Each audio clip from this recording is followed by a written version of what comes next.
pay them all day long, from the moment I wake up and turn on a light. I pay more when I brush my teeth and license my dog. My building pays property and fuel taxes and adds it to my monthly bill. And when I leave home to take the subway to work, I pay the Metropolitan Commuter Transportation Mobility Tax. At work, I make some phone calls. Yes, absolutely. Or get a bite to eat, or a soda to drink. I'd like a smoked turkey in this. When I gas up my car, as much as a quarter of the price of gas is federal, state, and city excise taxes. Heck, people pay sales taxes all day long. So many taxes. I need a drink. I'm lucky I don't smoke. This is one reason why American economic growth has stalled, says Scott Hodge. He's president of the Tax Foundation. Now, when I think of these rules strangling growth, I think of the safety regulations and the constant environmental the spider web, not the tax code. We've done okay with our tax code.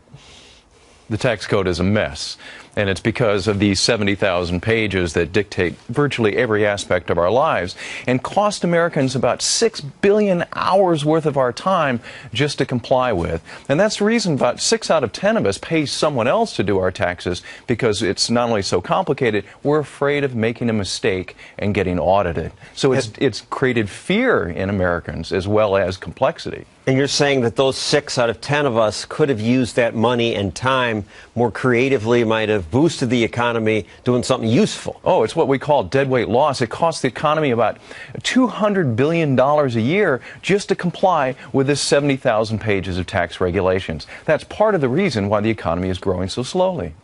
So, these are all popular. These are steering people to good things. Solar panels on the roof of your house. You get a credit if you adopt a child.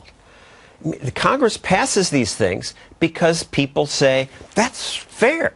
Oh, they all sound great by themselves, but when you put them all together, it's what creates this complicated mess and dictates every aspect of our lives. It's made the IRS a super agency involved in everything from where we put our kids in daycare to whether we buy a hybrid vehicle. That's nuts. And but why is it nuts? If you want people to put their kids in daycare to help those people who need that help, or to buy hybrid vehicles, how else are you going to steer them there? Well, it steers the economy in the wrong direction in many cases, and that's one of the reasons why the economy is growing so slowly, because we're dictating our lives to the tax system, not to what's economically efficient or profitable. That's what drives the economy, and that's what other countries have done by streamlining their tax system. Countries like? Like Hong Kong would be a good example. There are about 15 countries across the globe that have moved toward a flat tax. Hong Kong has a low rate, broad base, no capital gains, no death tax,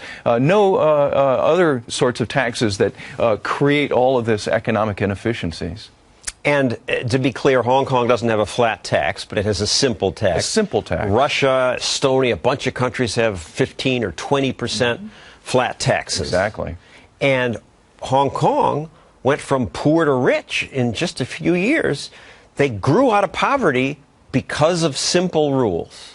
Simple rules, which has made that country really one of the most business-friendly, economically efficient countries in the globe. And the Tax Foundation says we should have no deductions? Well, we should have few deductions. There are things that make sense, like having a deduction for savings. We shouldn't be taxing savings, capital gains, things like that. But let's get rid of most of the other politically directed... Charity? Listen, the Tax Foundation is a charity under the tax code. I'd be willing to give that up for a flatter tax.